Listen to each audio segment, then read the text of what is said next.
Hello world, welcome to the All Ball Show presented by Abstract Sports, where we bring sports back to life. I'm your host, Kyle Clay 2K. I have been extremely busy lately creating some basketball content this last week or so. I recorded an episode for each NBA team recapping their performance from last season, looking ahead to this season, and discussing how I think they're going to perform throughout the year based on their new rosters and things like that. You can catch last year's bottom 5 seeds from each conference now on our YouTube channel. Feel free to go over there and watch some of those videos if there's a certain team that you're wanting to read up on or listen up on. I just do a quick video looking at the team from last year, how they did, and look at their new roster, and I sort of give a prediction on how I think they're going to do. But I also encourage you to drop a comment in the YouTube channel and let me know how you think they're going to do this upcoming season. But yeah, if you just go to the YouTube channel, go to our playlist section and look for the 2018-2019 NBA preview series. You can blast through all those videos to get your quick update on those teams. But like I said, right now we have just the last 5 teams from each conference last year, 15 seed through the 11 seed. I'll be doing a lot more editing tonight, tomorrow, and Friday, and I'll hopefully get all those distributed by the end of this weekend. That's my goal. Beyond that, I have a lot of other goals in mind. One of those is trying to get back to telling the story of abstract sports. Why I started abstract sports, why I think it's important, why I think sports are important. I really want to make sure that is an emphasis on my website. So when you go to abstractsports.com and you hit that homepage, I want it to be very clear what you're supposed to do, what the importance is, and there's going to be some structural site changes going on throughout the rest of the year as well to help reflect that change.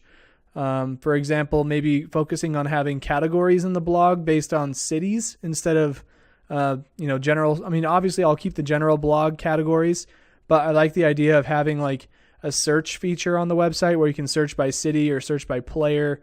I mean, search by team, things like that. And any articles or content that relate to those things, it will just show up magically. So it'll be some structural changes, but it'll be really nice for you to be able to go to the homepage and click on one link and get to where you want to go. In the meantime, I have been enjoying some action-packed first week of the NBA season. It has been a bumpin' last week, if I have to say so myself. We had fights, we had nail-biters, we had homecomings. It's been a lot of fun to watch, and I'm pretty excited to talk about a couple of those different stories in this episode today. So let's just get this thing going.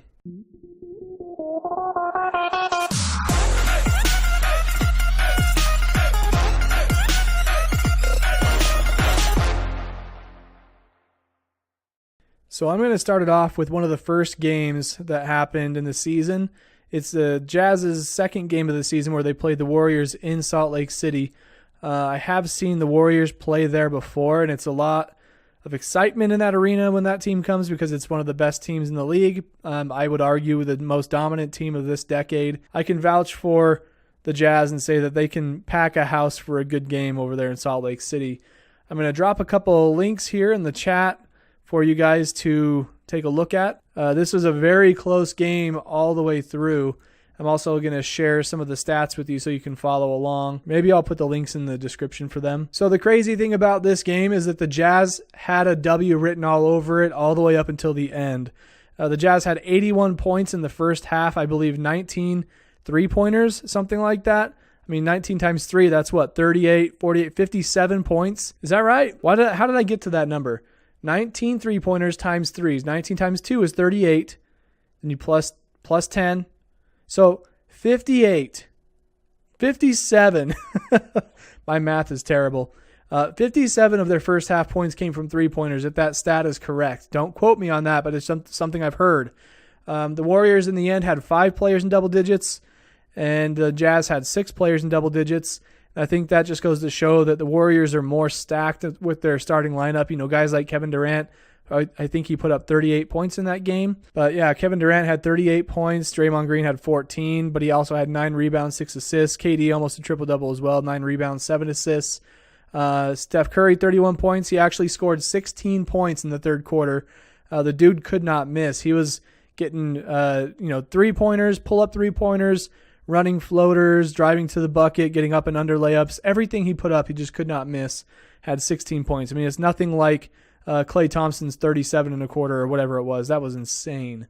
I think that's one of those records that will never be broken. Like I said, 5 guys in double digits for the Warriors. The Jazz had 6, and I think that just says the Jazz are going to have guys that kind of come up into the spotlight and perform against a team like this, because you know that their starters are going to put up big numbers. You have to take advantage when they're off the floor, really. That's pretty much the best thing you can do. And obviously, 19 3-pointers in the first half, that helps in a very big way. Even still, you know, the Warriors, they play very strong basketball, but especially strong second half basketball. If they find themselves down 15, 20 points, even 30 points, you better be trying to hold on to that lead as much as possible, because they're going to do everything they can. They have every weapon they need to come back from that game or come back from that deficit and get a win over you. But basically, this game came down to the wire. I was excited to watch this one because it's 2 Western teams, one that's supposed to be at the top and one that's supposed to be in the mix in the playoffs at the end of the year, at least according to my predictions. So it was a really fun one. Basically, at the end of the game, Kevin Durant took a shot from mid-range and it bounced off the rim, and then the guy who is also happens to be a former Utah Jazz player, his name's Jonas Jerebko. He comes up and tips the miss in at the buzzer pretty much. They actually put 0.3 seconds back on the clock, but effectively the game was over because the Jazz had to try and shoot a shot from there and just wasn't going to work. So Warriors go on to win that one, 124-123. That one was really exciting to watch. Pretty high-scoring game. I mean, 67 to, 69 points in the first half for the Warriors to the Jazz 81. That's a high-scoring game. Then you get into the 120s. That's something you'll see the Warriors do all year long, though. To look at some of the Jazz stats, just to yell them out at you, Joe Ingles had the most points with 27, 4 rebounds, 4 assists, and he's one of their main three-point shooters. He probably put a lot of those in the first half. Rudy Gobert with a double-double, 16 points, 11 rebounds, 2 assists. Donovan Mitchell with 19, Ricky Rubio with 13, Jay Crowder with 17, Dante Exum with 13. And, they had one guy who put in 11 minutes and didn't do anything. At least not in terms of points, rebounds, and assists. He was probably setting screens. His name's Royce O'Neal. He's one of their new guys. But he's probably setting screens, getting some, didn't get any rebounds. Maybe he got some blocks. I'm not sure. It's not showing those stats here for me. Yeah, people got to be productive when they come off the bench for the Jazz, and that was not one of those cases. But where you have 6 guys going double digits and at least helping in one way or another, I think the Jazz did a pretty good job. And right now they're holding their own against one of the best teams in the league. The team with the best record last year in the Houston Rockets. So we'll see how that goes. They are down a couple players, and that leads right into this next segment. But before we get to that, I just want to let you guys know that if you'd like to support the Abstract Sports brand and the shows that we do and all the content we put out about sports, you can go over to anchor.fm/abstractsports, and there's a button there that says support this podcast. It makes it really easy to make a monthly donation of $1, $5, or $10. I don't expect you to do $10 a month. Obviously, that's a lot, but $5 a month is only, just one coffee a month. If you just appreciate me talking to you over the internet waves about sports, especially basketball with this new All Ball show, drop a little monthly subscription there. I'd appreciate that. That money would go towards helping fund the website, keep it online, and also help us to promote some of our posts and get them out there to the audience that we need to see them in order for them to be effective. But also sharing them with you guys, of course. We'd post them on the Facebook page, but if we write an article about LA that's very pro LA, maybe we need to target Los Angeles, and some of that money would go towards that. Anything you can give really does help. You can also go buy a shirt if you'd rather support us that way. Honestly, I like that one more. I have a few shirts left in stock. If you go to abstractsports.com/shop, buy a shirt today, and you can help support the show.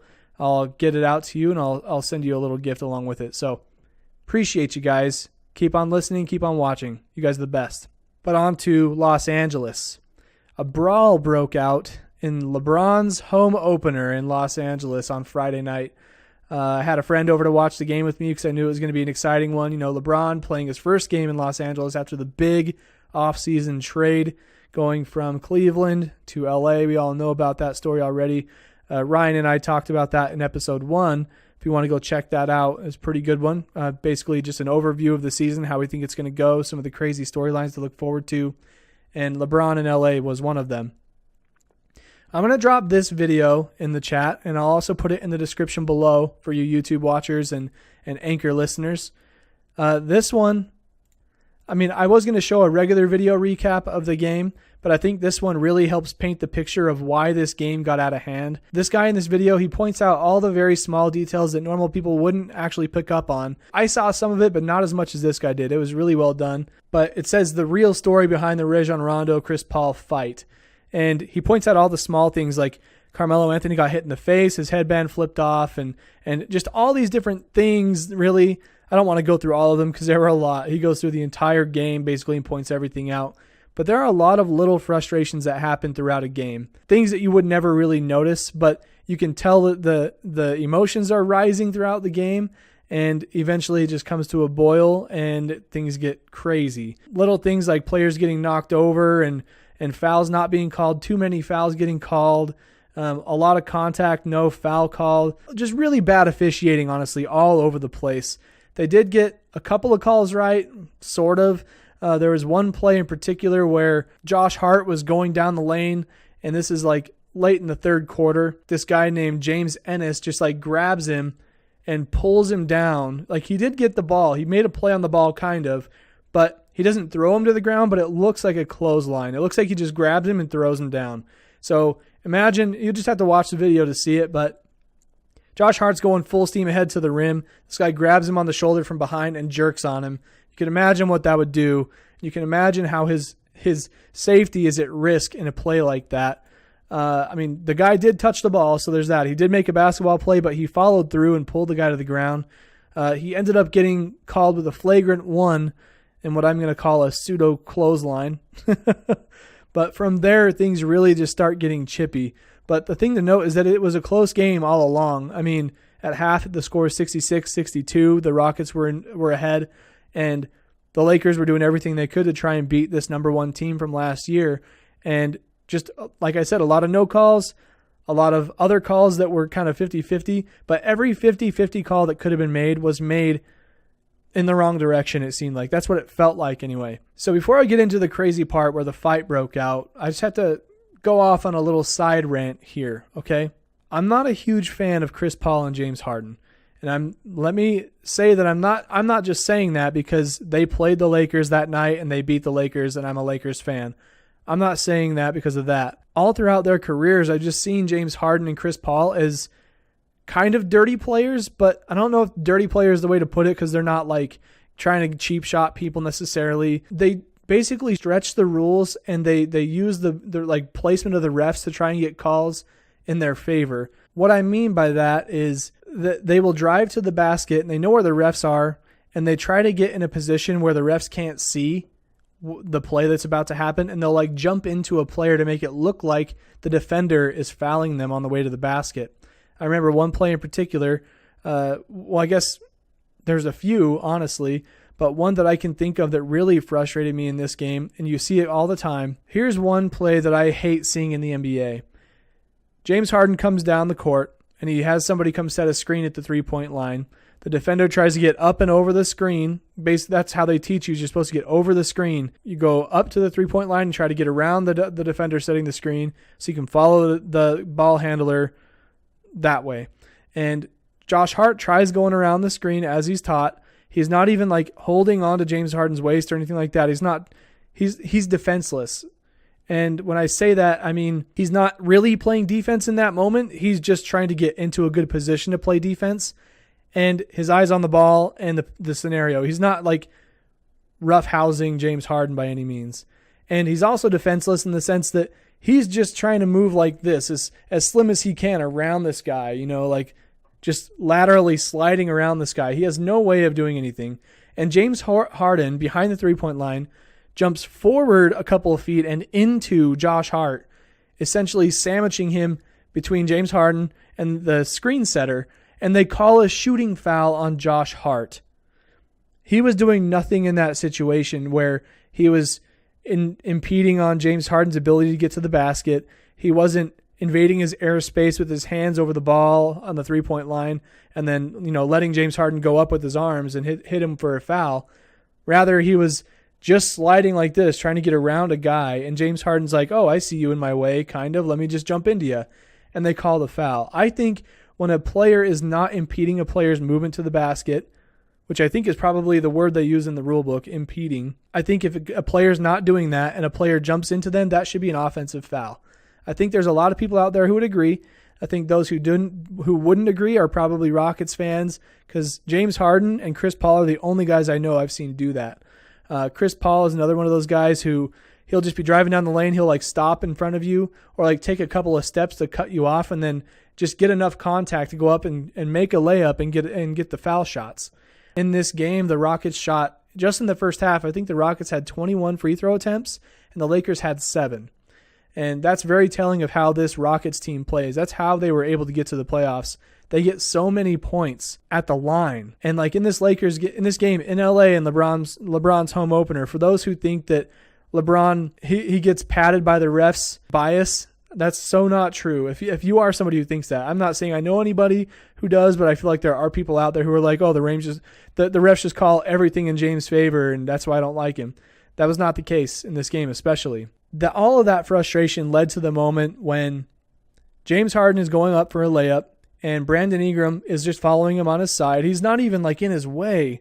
And James Harden, similar to the time he jumped into Josh Hart earlier in the game, James Harden like puts his elbow up and like flops like this, like, ooh, and throws the ball up. Well, he actually ends up getting Brandon Ingram out of the way, and he like does a nice perfect finger roll, nothing but net, like didn't even touch the rim, just put it right in there.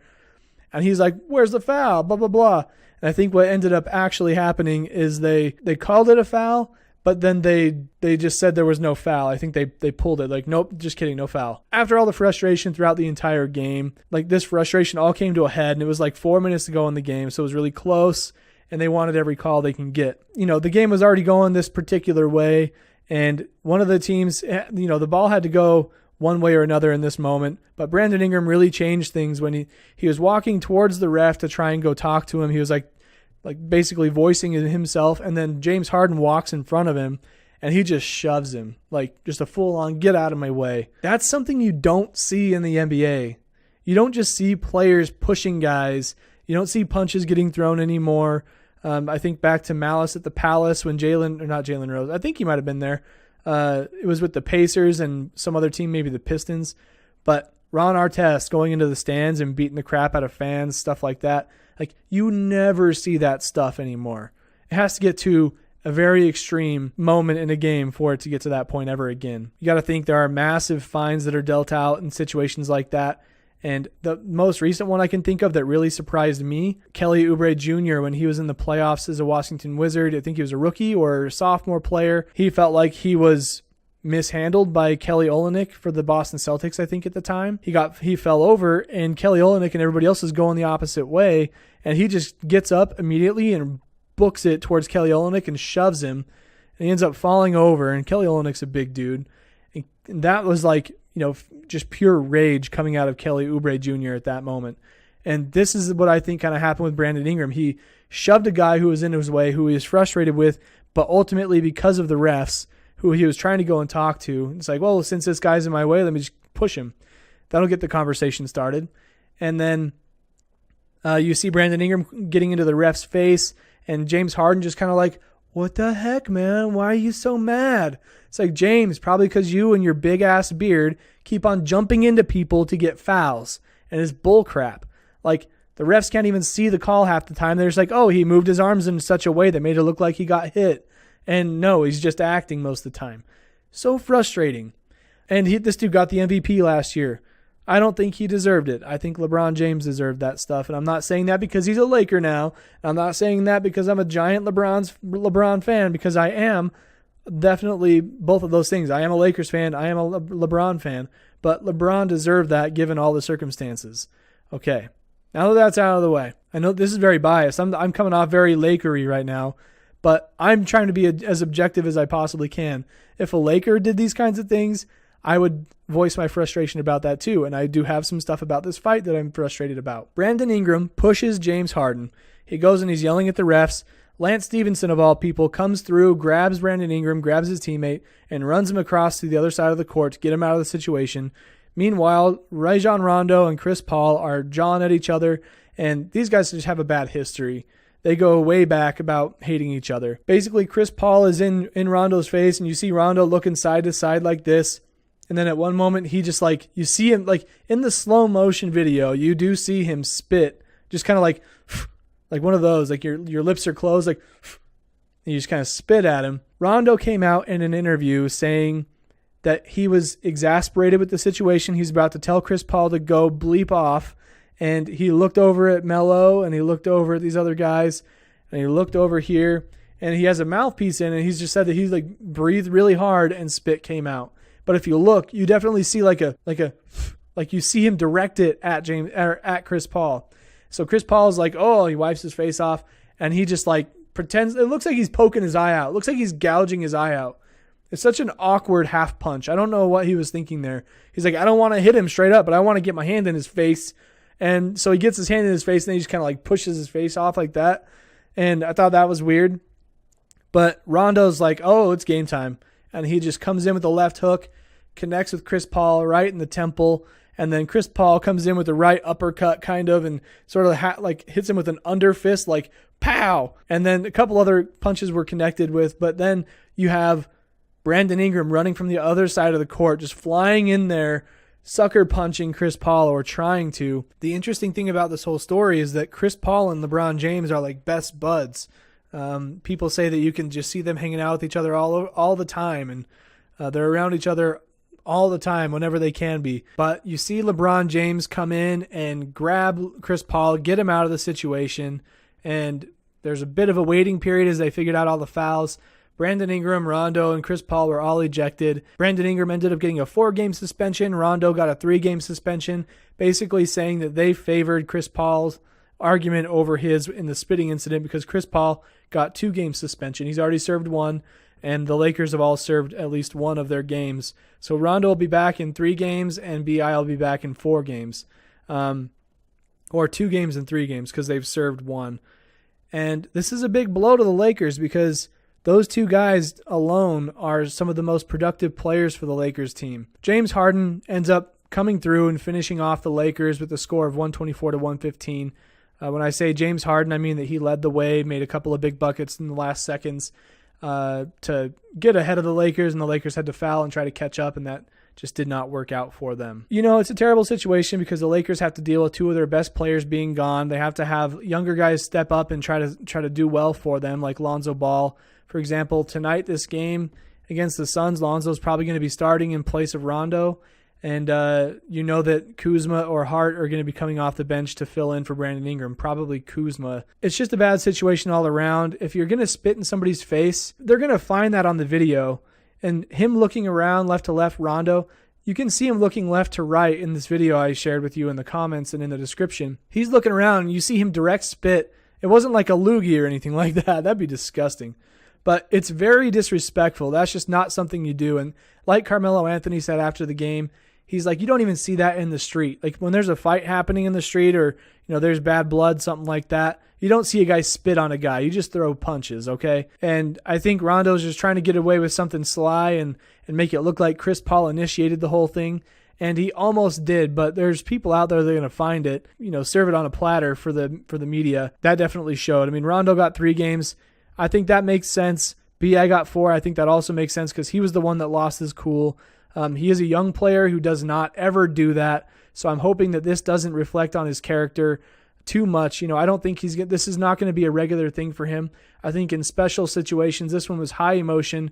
LeBron's homecoming, they want to get the win, and also playing the best team in the NBA last year. A very frustrating, a very speedy, a very slippery team. And things just get out of hand sometimes, and that's what happened. It's unfortunate, but they're serving their suspensions. They're going to get fined. And actually, after all this discussion about the officiating in this game and the following Lakers game, Luke Walton actually came out and he went on like a 2-minute rant about refereeing and how bad it was in the Rockets game. He's like, I was going to keep my mouth shut, but I just can't do that anymore. But in the Spurs game, it also got pretty chippy. I mean, it was way more chill than the Rockets game was. But Luke Walton came out after the game still fuming on that Rockets loss. Lakers had 70 points in the paint. Spurs had 50. And what that means is when you're in the paint and you're getting buckets down low, there's usually a lot of contact. And he pointed out Josh Hart. He's like, watch the way he plays this game. He's getting contact 90% of the time. And they only went to the line X amount of times. Spurs went to the line X amount of times. And I think he was also pointing it back to the Rockets game when James Harden was forcing a foul from the three-point line, jumping into Josh Hart. He's like, there's no business in getting foul shots when you're jumping into screens 30 feet away from the hole. And I really liked his explanation of it because it does tell the story that people who are going down low and playing the tough game and getting contact and getting layups are not getting fouls called, but they're willing to call like these weird ticky-tacky fouls out on the perimeter when they shouldn't even be fouls. They should be fouls in the opposite direction. They should be offensive fouls. Just a lot of drama going on in the first week of the NBA, and I'm a little bit frustrated, and probably because my Lakers are defeated right now. They're 0-3. They're not performing like people are expecting them to, or maybe they are. I just think they've been getting dealt a bad hand with the officiating, and their matchup has also been tough. I mean, trying to beat the Rockets with a totally new squad. I mean, a newly configured squad with LeBron James there, and playing a toughly coached or a well-coached Spurs team with Coach Pop there. It's kind of hard to beat those teams when you don't have that chemistry yet with this big player in LeBron. So some of it's the Lakers' fault. Other pieces of it are not, and I hope that the league figures it out. I don't want the officiating in the NBA to turn into something like the NFL is, because I feel like that's one thing the NBA has over the NFL and making it a better league, that their officiating is better. I mean, in the NFL, they have problems where they can't tell what a catch is most of the time. There's too many different factors that go into such a simple task on a football field, And I get that it's hard to call, but they've added so many different conditions to it that they're complicating what should be a simple thing in the NFL, catching a ball. And in the NBA, I feel like it should be pretty clear what a foul is and what a foul isn't. And if it means they need more eyes on the floor to see the call right, put another ref on the floor. You have the money to do that. I hope the NBA gets that part figured out. I have to say multiple times that I'm not frustrated just because it's all the Lakers games that I've seen that have been like this. I've seen it all over the league, and the Rockets are just a team that are notorious for drawing fouls, and they do some pretty bad things to try and get those fouls, and the refs give it to them. So they have to find a way to stop it and make it make sense. So we'll see what happens throughout the season. It's a long season. We're like 4 or 5 games in, and yeah, we got about 78 more, boys and girls. But before I get out of here, I got to say Trae Young's killing it. He had a 35-point game the other night. I think he's starting out really well in his first NBA season. But also Luka Doncic, this kid, 19 from Europe, he's going to be a fun guy to watch in this league. He's been getting double-doubles for the first few games of the season. But then you have Blake Griffin, who had a 50 bone last night or a couple nights ago. That was pretty exciting to watch. But also, since I have talked about the Lakers so much, I will mention that Lonzo Ball is actually showing some improvement. Granted, every single game he manages to shoot an air ball on a wide open three-pointer, but he's been shooting well other than that. It's almost like he has to get an air ball in every game, and that's part of his routine so that he can come back and look a lot better. I don't know, but he's been showing a lot of improvement on the defensive end and on the shooting end. Passing is still on point, so we'll have to see how he does throughout the season as well. But that does it for me today in this episode 2 of the All Ball Show, presented by Abstract Sports, where we bring sports back to life. I'm your host, Kyle Clay 2K. You can follow me on Twitter and Instagram at Kyle Clay 2K. Be sure to follow the show on Twitter and Instagram as well at All Ball Show. I'm not too active on that account yet, but we will be very soon. So be sure to follow us on both accounts and join the discussion so that we can use some of your comments in the shows going forward. But also, if you're a YouTube person, you would catch up on your news that way, you like podcasts and whatnot, well, go subscribe to our YouTube channel. Just go to YouTube and do a quick search, or just look for it in this description underneath the video and subscribe. Or if you're watching it on YouTube, just subscribe. Just click that button, man, if you want to see some of this action. But you can also check out our Anchor channel if you like just audio content. Go to anchor.fm/abstractsports. Also support us with a click of the button there on that channel. Or just go to abstractsports.com/shop and you can pick yourself up a shirt to wear around, support the brand, and help us out with some of our website bills and things like that. But again, that does it for me this episode 2 of the All Ball Show. We'll see you guys next Wednesday. All right, peace out.